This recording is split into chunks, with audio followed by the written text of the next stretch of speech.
a darle rápidamente la palabra a nuestro amigo Antonio Aragón Gallegos, quien va a disertar sobre el tema organizacional.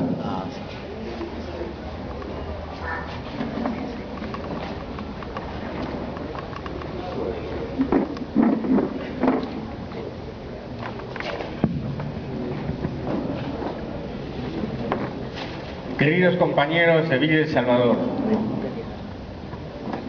para mí es no solo un honor, sino es poder revivir y renovar energías, logrando ver acá a gente nueva, gente con pujanza y con energía para asumir los retos que en el futuro le tocará poder realizar a la comunidad. Pero antes quiero también de alguna manera rendir homenaje a todos aquellos dirigentes. Algunos de ellos ya nos han dejado esta vida, pero todavía quedan felizmente muchos que todavía siguen laborando y bregando en los grupos residenciales.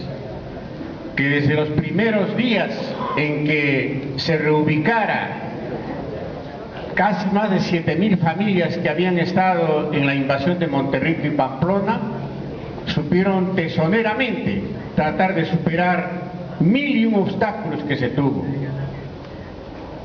El mérito de la estructura modular arquitectónica del espacio territorial que nos tocaba ocupar fue aprobada finalmente por la organización, por los dirigentes de la invasión, para aceptar la reubicación, en base justamente a adecuados criterios de una planificación urbana que nos enseñaba que podía facilitar enormemente los retos que íbamos a tener. Los primeros días, recordarán los compañeros del primer sector, solo las primeras calles iniciales tenían luz eléctrica, algunos postes, y se trazaron 2 vías longitudinales, se enriquearon 2 vías longitudinales para facilitar el tránsito de algunos vehículos. Era una trocha un poco deleznable por la calidad de la arena que también teníamos. Y esto lo señalo porque el primer reto que teníamos era, primero, eran 15.000 personas que mínimamente necesitaban transporte para ir a sus trabajos, todos los días, y no había el suficiente número de vehículos. Villa El Salvador ya en ese momento, del mes de mayo del año 71, tenía 3 kilómetros de largo por 1 kilómetro casi y medio de ancho. Y era el problema de abastecerse de agua que venía en camiones cisterna. Y si no planificábamos con la comunidad, los grupos residenciales del fondo nunca iban a llegar los carros cisterna porque los camioneros iban a solo estar en la entrada.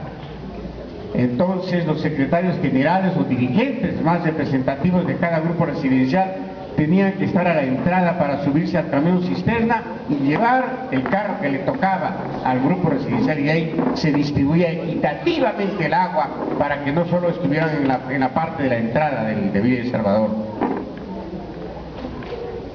Ustedes han sido actores, sujetos de poder ir resolviendo los problemas de la comunidad. En la primera etapa no teníamos escuelas.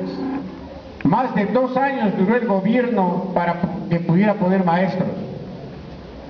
Desde el primer momento los comités pro escuela tuvieron que edificar escuelas con todo el material que podían reunir, con trabajos comunales, con cuotas de todos los vecinos, y poder hacer cuotas también para pagar a los maestros y salvar el año escolar de los niños.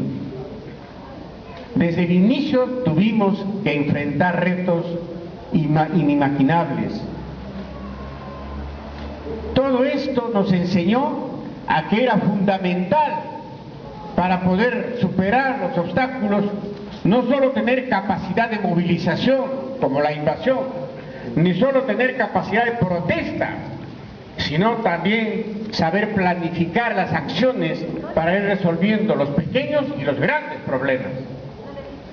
Para nosotros era básica la planificación desde un inicio, la distribución de tareas y el asumirlos responsablemente.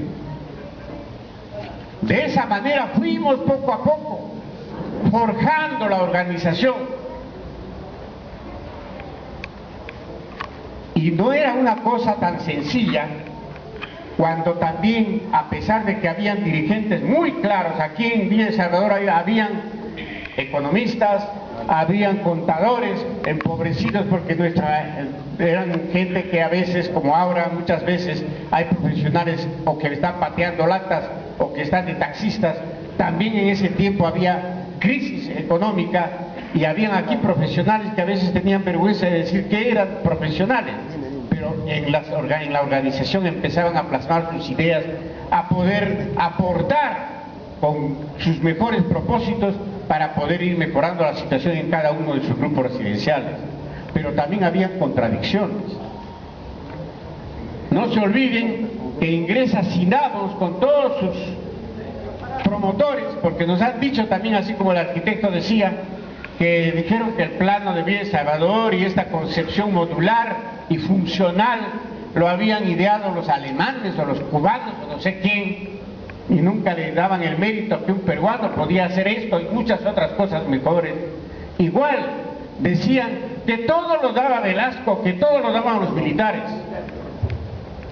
Cuando en el primer sector la gente de SINAVOS, por ejemplo, obligó a que todos los grupos residenciales tuvieran una estructura organizativa que no respondía a los retos del desarrollo. Y entonces había una contradicción entre el primer sector, que eran muy dominados por la gente de SINAVOS, con todo el respeto que se merecían compañeros muy brillantes que tuvieron en el primer sector, como Lester Sánchez, Delfín Gallarday, Arlequé, Mario Macías, Filadelfio Roa, el Lucho Peso, etcétera, etcétera. En el segundo, tercer, sexto sector teníamos cada vez una nueva concepción, porque mucha de la gente que estaba en estas zonas eran oriundos de las zonas de la sierra, porque el 65% en el año 71 de la población que había aquí en Villa era serrana, el 30 y tantos % era de la costa y solo el 2% era de la selva. De esos 102.000 habitantes que había en Villa El Salvador en el año 71. En esos momentos esa contradicción que se empezaba a plasmar, porque los que venían de la sierra tenían un criterio comunal. Veníamos de las enseñanzas de nuestros ancestros todavía, de lo que significaba el ayllu, el trabajo en común, el aini. Entonces todo eso nos enseñaba que, si bien es cierto, sufríamos situaciones, pero de ese sufrimiento teníamos que sacar ventaja y sacar oportunidades para poder progresar. ¿En base a qué? En base a una organización funcional. Y efectivamente, el espacio territorial nos permitió a ir diseñando, y hay que recordar a profesionales que se identificaron con Villa, no solo Miguel Romero, no solo el ingeniero Sota Nadal, no solo la arquitecta María Esperanza Castañeda, técnica en cuestiones de salud, muchos profesionales, y entre ellos el doctor Oscar Martínez, que trabajaba en el Hospital del Niño, que venía acá los sábados y domingos a poder empezar a hacer actividades, no solo de salud asistencial, sino de salud preventiva y de salud promotora. Y la salud promotora es fortalecer la organización para cambiar la situación de pobreza en que se estaba. Y con todos estos profesionales y con las brillantes ideas de nuestros dirigentes de base en debates que se hacían, porque recorríamos Villa El Salvador de noche cuando todo era lóbrego y oscuro, llegábamos de nuestro trabajo a las 8 o 9 de la noche y no descansábamos, a veces sin ir siquiera a la casa a tomar un café. Los dirigentes nos reuníamos ¿en qué? En esa bendita manzana N donde estaba el local de la Cuaves. En ese tiempo todavía estaba la chanchería Sotil ahí, por eso se llamaba chanchería ese paradero. Sotil, él era el papá del jugador Sotil, del Municipal y de la selección peruana, ¿no es cierto? En esa esquinita nos reuníamos y de ahí salíamos, debatíamos los problemas que teníamos y cada dirigente tenía que irse a su lugar. ¿Para qué? Para coordinar con los secretarios generales y los dirigentes de Manzana o dar cuenta a los pobladores de las tareas que habían que cumplir. Y la gente, ¿a qué hora dormía? A la 1, 2 de la mañana. Y al día siguiente, muy de madrugada, había que ir a trabajar. Así se forjó Villa. Muchas veces teníamos que enfrentar situaciones como no solo del problema del agua, sino que en los primeros años hasta las chozas caminaban de noche. Porque siempre había amigos de lo ajeno. Estaban durmiendo, 4 patas, levantaban los 4 palos de la esquina y se llevaban toda la choza. Y uno amanecía de repente con el cielo arriba, de cerca. Bueno.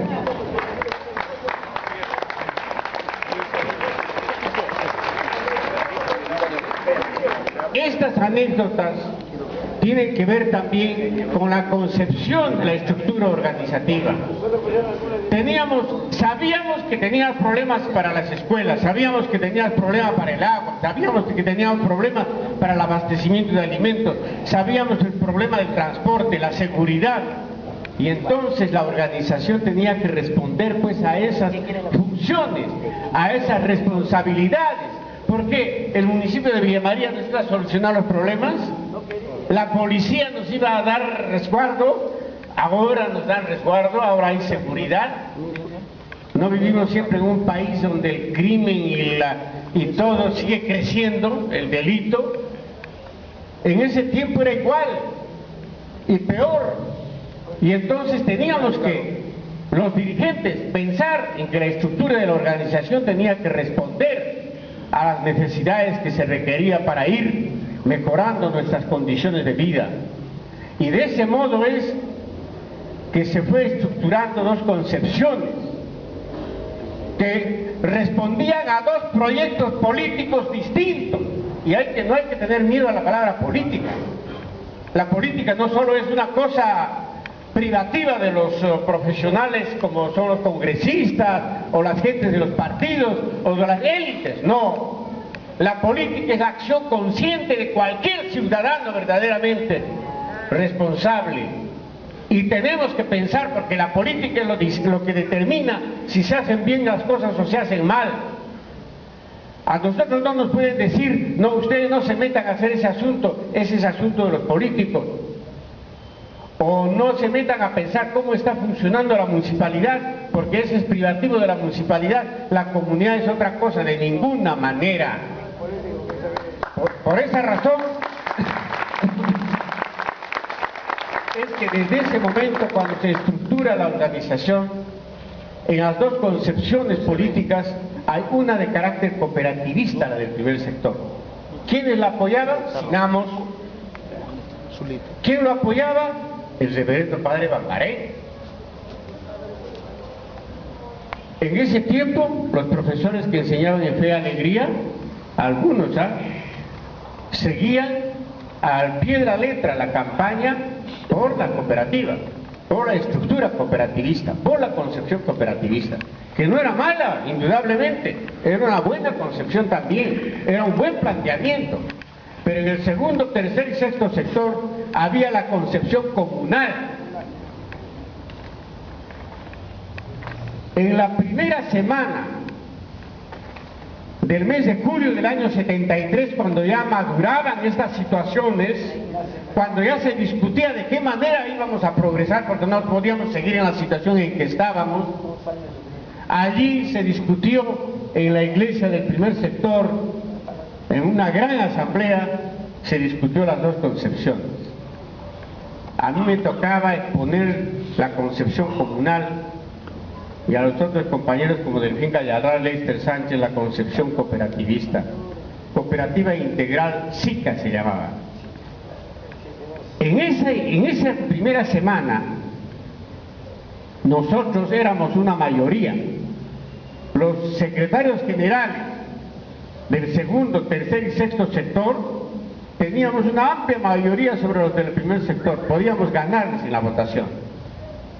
pero no se trataba de ganarles, porque ¿qué iba a pasar? Se iba a dividir la población.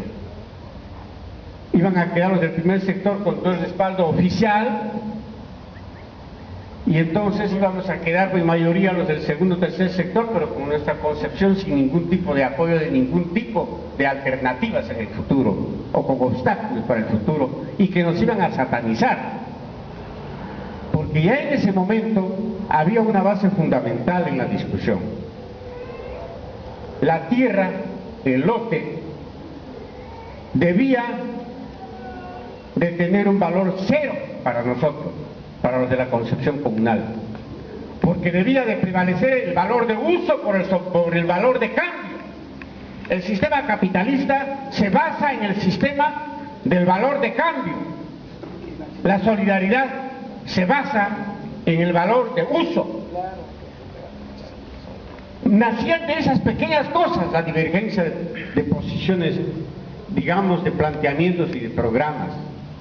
Por eso es que nosotros lanzábamos, los del segundo, tercer y sexto sector, la consigna, después de lo que habíamos lanzado, porque no tenemos, lo haremos todo, que ya está plasmado en todas partes y está en el corazón de nuestra identidad misma. Vino la segunda consigna: antes que título individual, título comunal. ¿Por qué razón? Porque para nosotros el suelo debe ser una fuente de unidad, de solidaridad, no de especulación. Porque para nosotros el suelo tiene que estar íntimamente vinculado. No se olviden que la Pachamama siempre ha sido uno de los dioses de nuestros ancestros y siempre ha sido un valor de lucha de los pueblos. Por esa razón, para nosotros era fundamental reivindicar el derecho al uso del suelo y a la decisión sobre el uso del suelo de parte del pueblo organizado, porque el pueblo organizado mucho más sabiamente sabe administrar los recursos que le tocan. Y por esa razón es de que poco a poco tuvimos que ir diseñando frases que pudieran ir no solo labrando nuestra identidad, sino que fueran fortaleciendo y haciendo que sea mucho más fuerte la corriente comunal y más solidaria. Porque la cooperativa, si bien es una concepción también de apoyo mutuo, etcétera, pero se basa sobre el aporte. Ahí tienen derecho a opinar y a hacer cosas y a tener los beneficios los que aportan, porque esa es la base del cooperativismo, el aporte. En la comunidad no, es la vivencia, es la solidaridad y la unidad de las familias. Entonces, por esa razón, para nosotros el problema de reivindicar los valores era fundamental, y en cada consigna trazábamos cosas. Cuando se decía un árbol, un lote, no es porque se nos fuera un capricho.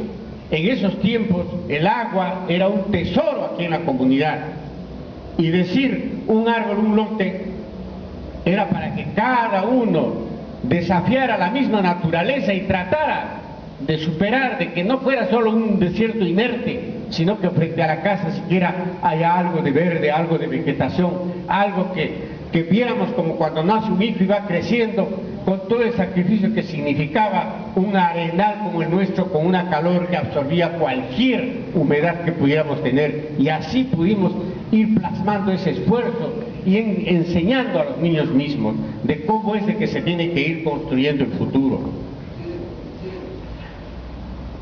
Todas estas situaciones nos permitieron llegar a un momento adecuado, después de esa primera semana de julio del año 73, cuando fuimos derrotados. Nos reunimos los coordinadores, Panduro, Martínez del sexto sector, Panduro del segundo, el que les habla y alguien más, nos reunimos en la puerta de la iglesia y dijimos: si entramos a la votación les ganamos a las de la cooperativa, pero se va a dividir, vamos a perder, vamos a votar por los de ellos, y votamos por los de ellos, y nos derrotamos nosotros mismos, porque no era el momento, no era el momento.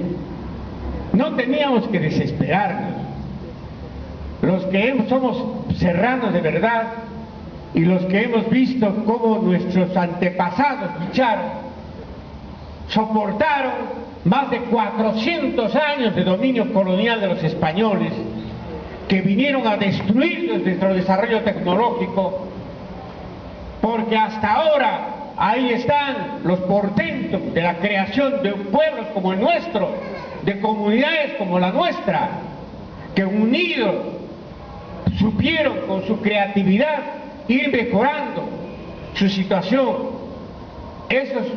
Esas conquistas portentosas de esos edificios, fortalezas, viviendas, sistemas de irrigación y del conocimiento hidráulico que hasta ahora admiran, sistemas de andenería donde se determina de acuerdo a los pisos ecológicos los cultivos que se deben hacer y el cuidado del suelo adecuado y la utilización racional del agua para cada tipo de cultivos. La tecnología de la cerámica, de la textilería, por favor, no fueron ignorantes. Nuestros ancestros fueron más inteligentes que cualquiera de esas civilizaciones que eran de Europa. Porque acá, y que nos digan, o alguien que diga cuántos pueblos pudieron crear genéticamente la cantidad de variedades de papa o de maíz o de tantos productos alimenticios que el Perú y la América han dado al mundo. Y como decía Miguel Romero, lamentablemente no había un Indecopi donde pudiéramos haberlo patentado, pues, y se llevaron gratis todo. Los españoles, los ingleses, los franceses, los holandeses colonizaron el mundo a base de sangre y fuego. Imagínense pues al pobre Atahualpa en Cajamarca, cuando el cura Valverde le dice que si reconocía el crucifijo y la Biblia y que tenía que reconocer a ese Dios, cuando el pobre Atahualpa y nuestros ancestros pues adoraban al sol, a la luna, a la tierra, al agua. Era la naturaleza, los dioses mismos que le dan vida al pueblo. Él no podía saber de los otros dioses. Y fue una de las causas por las cuales fue juzgado posteriormente, porque era un hereje pues para esas gentes, y con el dominio de las armas. Así fueron conquistando el mundo los países colonialistas.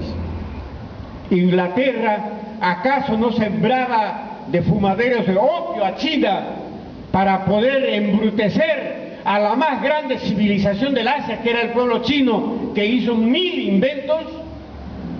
Así también vinieron acá los españoles, a solo llevarse el oro y la plata, llevarse nuestros productos, y de lo que eran 18 millones de habitantes, nos dejaron 1,5 millones nada más después, porque nos masacraron en la explotación de las minas. Cortaron nuestro desarrollo tecnológico y científico, porque si no, ¿cuánto más hubiera dado nuestra civilización? ¿Y cuánto más estaría dando ahora? Y no como ahora, que hay tanta pobreza y desigualdad todavía aquí en nuestro mismo Villa de Salvador. Por esa razón es que tienen que recordar que todos estos valores, estas cuestiones conceptuales, eran el alimento espiritual de nuestros compañeros dirigentes. Cuando conversábamos les llenaba de mística y de alegría hacer las cosas, y por eso es que no tenían ningún temor de caminar en las noches, día tras día, semana tras semana, para ir forjando la organización. Pero teníamos que saber cuántos éramos, qué necesitábamos, y así es, un 19 de julio hicimos nuestro primer censo. La propia comunidad, los propios dirigentes hicieron manzana por manzana su censo. En la tarde ya teníamos resultados de los grupos residenciales, y a medianoche nuestro compañero Enrique Jaramillo, secretario de Planificación, y Pepe Bautista ya tenían los resultados generales de todo Villa. En un solo día sabíamos ya nuestra problemática, teníamos el diagnóstico de nuestra situación y podíamos ir diseñando, ¿qué? Los lineamientos de nuestro desarrollo integral. Llegamos a la primera convención de julio del 73 y ahí tampoco todavía teníamos la seguridad de que el primer sector iba a votar por la Coaves, por la estructura de la Coaves, que eran secretarios de educación, de servicios, de comercialización, de producción en los grupos residenciales y la estructura central del Consejo Ejecutivo Comunal. Por eso todavía ahí sí se aprueba la estructura, pero no se aprueba el nombre. Se aprueba los lineamientos del Plan de Desarrollo Integral y las acciones fundamentales para los próximos 2 años, pero todavía no se acordó el nombre, no se quiso discutir el nombre. Y ahí salió elegido el compañero Apilonir Rojas como primer secretario general. Y les voy a contar una anécdota. El que estaba designado en una reunión de sectores para ser el primer secretario general era el compañero José Bautista Flores, que ahora es un gran dirigente argentino en Argentina, es el gran dirigente gaucho, un salvadoreño. Les hizo la más grande movilización en Buenos Aires del movimiento gaucho. Ese compañero estaba voceado acá para ser secretario general para la primera convención, pero tenía una obligación que cumplir. En Chile se estaba persiguiendo y en Argentina y matando a revolucionarios de los Tupamaros, de los Montoneros y el movimiento del MIR chileno. Y nos pidieron apoyo para poder sacar a algunos dirigentes. Entonces Bautista y algunos compañeros, con sus vehículos que tenían, se tuvieron que dirigir hasta la frontera con Chile y traer a los compañeros argentinos y chilenos que teníamos que darles seguridad, y los cobijamos acá y los guardamos acá, estos compañeros durante un tiempo. Por esa razón no pudo él estar en la elección de la Secretaría General. Pero quiero manifestarles que en la medida en que se fue avanzando en el trabajo comunal, en la medida en que, de acuerdo a los lineamientos del Plan de Desarrollo Integral, se señalaba de que habían necesidades, por ejemplo, se especulaba con el queroseno, se especulaba con los materiales de construcción. A veces el cemento no tenía la cantidad de kilos que tenía que tener la bolsa. Y entonces se determina que no puede dejarse como ahora, pues todo a libre mercado, había que regular. Y de esa manera se estructuran las empresas comunales, no para sustituir el esfuerzo de los empresarios privados, sino para evitar la especulación, para ser entes reguladores. Y con un compañero como secretario de servicios, que era Juan Arbañil, del primer sector del Grupo 25, tuvo la responsabilidad de tener que implementar los grifos de queroseno en Villa El Salvador de la comunidad. Y nosotros sí les dábamos a los tricicleros, pero los tricicleros tenían que respetar la cantidad exacta y un precio adecuado con una ganancia también adecuada. Igualmente se lanzó la ferretería comunal, la panadería comunal, se lanzaron después posteriormente la farmacia comunal y una estructura innovativa hasta ese momento que fue la caja comunal. Pero todo esto, ¿desde dónde se manejaba y se diseñaba?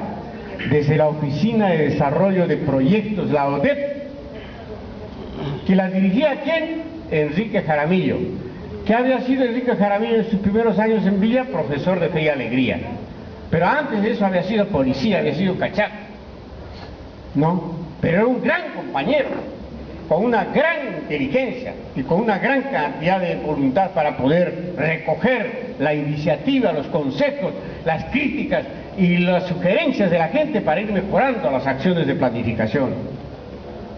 Esa Oficina de Desarrollo de Proyectos, la ODEP, funcionaba donde ahora funciona pues la municipalidad.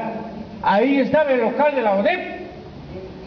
Y cuando Michel salió de primer alcalde y no tenía, como decía el otro día, ni una silla donde sentarse, porque le dieron el decreto de la municipalidad, pero no le dieron nada más, Entonces, y el compañero Calle era el secretario general, discutieron, los compañeros dirigentes de la Cuaves también me consultaron, aunque yo no era dirigente en ese momento, me consultaron. Yo dije, bueno, decidan ustedes como dirigentes del Ejecutivo. Y en una forma generosa le brindaron a la municipalidad, le prestaron el local de la oficina de planificación con muebles, con todo.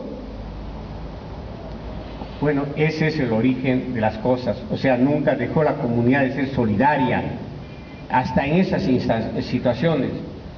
También después generosamente dio el local de la Caja Comunal para que ampliaran el local donde iba a funcionar la municipalidad, con la condición de que se construyera el local de la comunidad en donde debería de haberse hecho. Lamentablemente nunca se cumplió, como decía la compañera del segundo sector, Grupo 4, que ley municipal o ley comunal, ley municipal, igualmente ahí las promesas que se dieron no se cumplieron. Así como siempre hay gobernantes que nos ofrecen el cambio, que salen elegidos con un programa de repente popular, progresista o de izquierda y terminan entregándose a la derecha, pues. Ese es lamentablemente cuando no hay una capacidad de fiscalización del pueblo.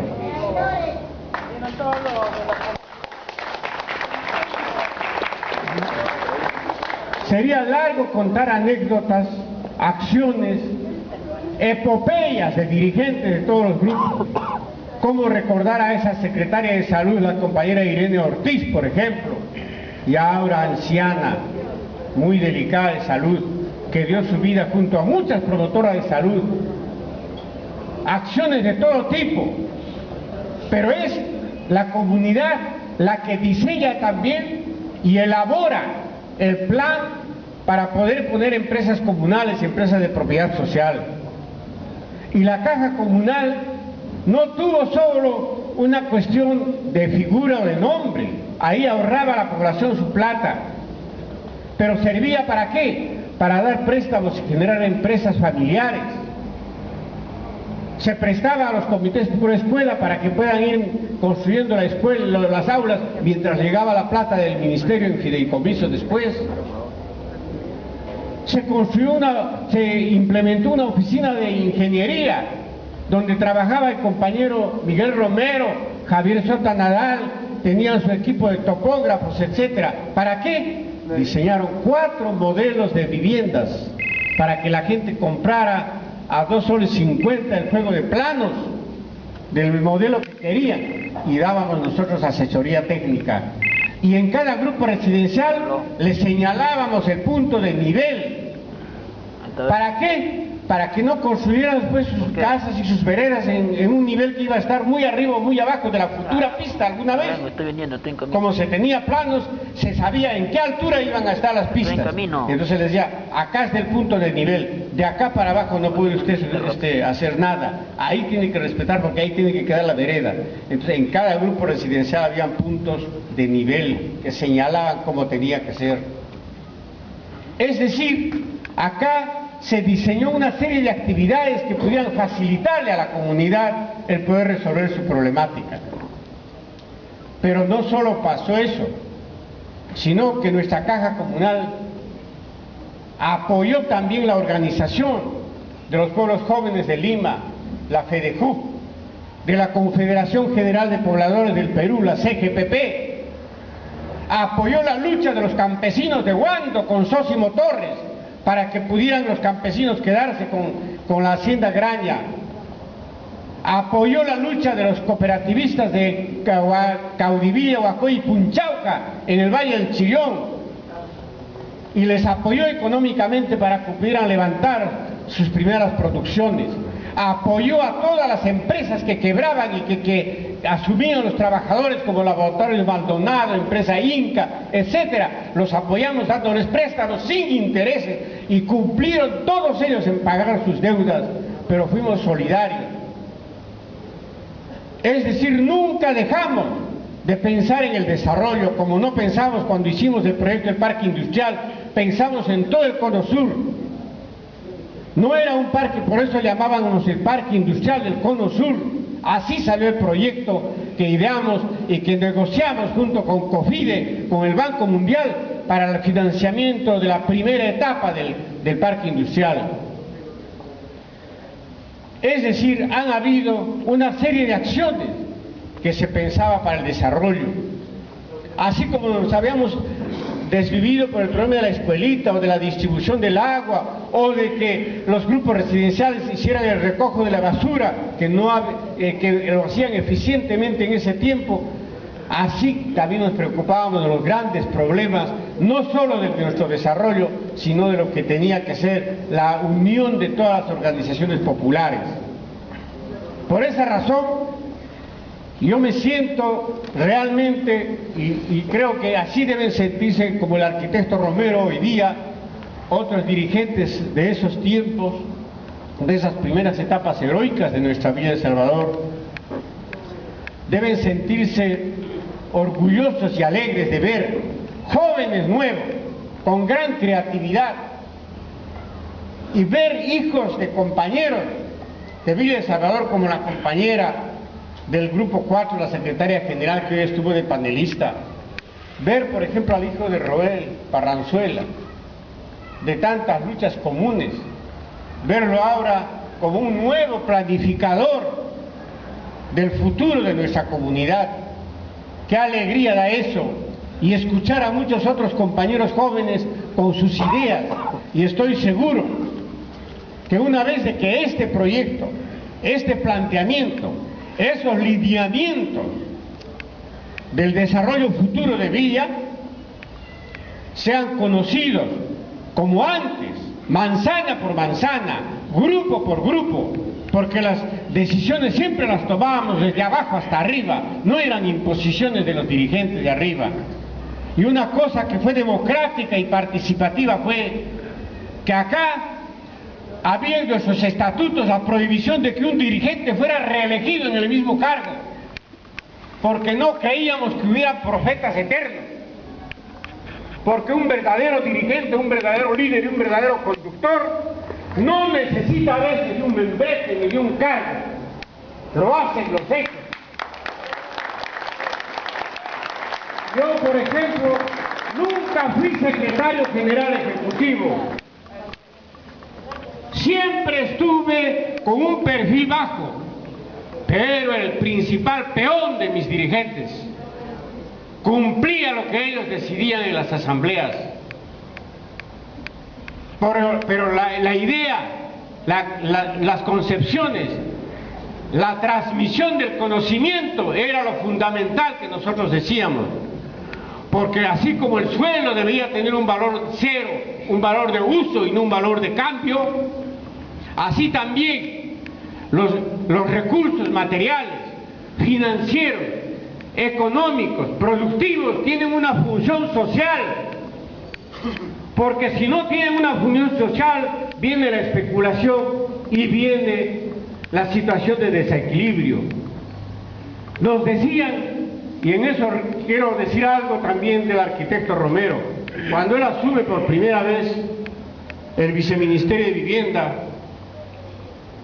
y me llama para decirme, me están llamando a Palacio, van a nombrarme viceministro de Vivienda, ¿me vas a apoyar? Y Ceballos también me apoyará, era el otro compañero con el que ha trabajado él, era su jefe en la Junta de Vivienda. Le dije, no hay ningún problema. Siempre hemos sido peones y podemos seguir peones. Claro, en cualquier cosa, sin ningún tipo de condicionamiento. El arquitecto Romero, ¿qué hizo? El arquitecto Romero luchó contra el criterio de que no había que dar subsidios a la gente pobre. No sé si se acuerdan toda la campaña anterior, de años anteriores, en que era un pecado que los gobiernos dieran apoyo al pueblo, que dieran subsidios. Eran enemigos de que se bajara el precio del arroz o de la carne dando un subsidio, porque eso era un paternalismo y que era equivocada para la economía nacional.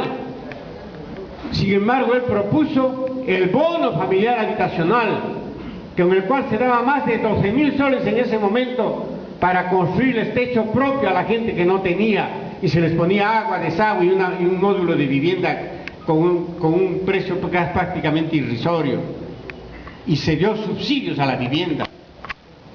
Incluso él ideó el techo propio deuda cero, que era para las personas, las familias más pobres, con $400, no, con 400 soles, con 400 soles se le daba 50 y tantos metros de área, con 30 y tantos metros de área construida, agua, desagüe, pistas, todo. 400 soles para las familias más pobres. ¿Quién hizo esas cosas? Miguel Romero. Y se peleaba por eso. Por esa razón les manifiesto de que tenemos que pensar siempre en los valores solidarios en estos tiempos en que en la crisis, por ejemplo, del mundo, mientras los capitalistas dicen que es malo dar subsidios a los pobres, sin embargo, cuando la crisis de Estados Unidos, la burbuja inmobiliaria de Estados Unidos, cuando se venía acá abajo y quebraban los bancos norteamericanos, ¿qué hizo el gobierno norteamericano? Soltó cientos de billones de dólares para salvar a la banca, para salvar a los grandes capitalistas que habían robado. Ahí sí socializaban la pérdida, ahí sí socializaban todo, pero para el pueblo no reconocían ese valor de la socialización. Por esa razón, compañeros, les quiero manifestar, vivimos retos nuevos, y ahora enseguida que va a hablar exponiendo los lineamientos del plan de desarrollo para el futuro de Villa, quiero manifestarles, todavía hay una gran desocupación en nuestra comunidad. Nuestros jóvenes todavía no tienen oportunidades adecuadas para desarrollar sus capacidades. Tenemos todavía atenazada la situación por el narcotráfico, la drogadicción, el alcoholismo, la violencia familiar. Tenemos todavía muchas situaciones internas y tenemos que cambiar. La juventud tiene que pensar por eso en los grandes retos que tenemos. No lo vamos a hacer solos, comunidad organizada, autoridades responsables, jóvenes fundamentalmente y profesionales tenemos que unificar para lograr labrar el futuro. Y quiero terminar con una máxima de los pueblos de nuestros ancestros. No solo hay el lema de Amazúa, Amayuya, Anajeya, no seas ladrón, no seas mentiroso, no seas ocioso. Ahí se complementa Alinta Uruguay, haz bien las cosas, no hagas como sean las cosas. Alinta Yachay, aprende bien, transmite tus conocimientos a los demás, no te lo guardes para ti mismo. Alinta Munay, quiere bien a tu hijo, quiere bien a tu familia, no maltrates a tus seres queridos, dales ternura y quiere bien a tu comunidad y quiere bien a tu país, porque así haremos grande nuestra patria y nuestra comunidad. Gracias, compañeros. Fuerte las palmas para nuestro amigo Antonio Aragón, que hoy día nos ha disertado un poco la historia de Villa El Salvador a grandes rasgos. Como él mismo lo dice.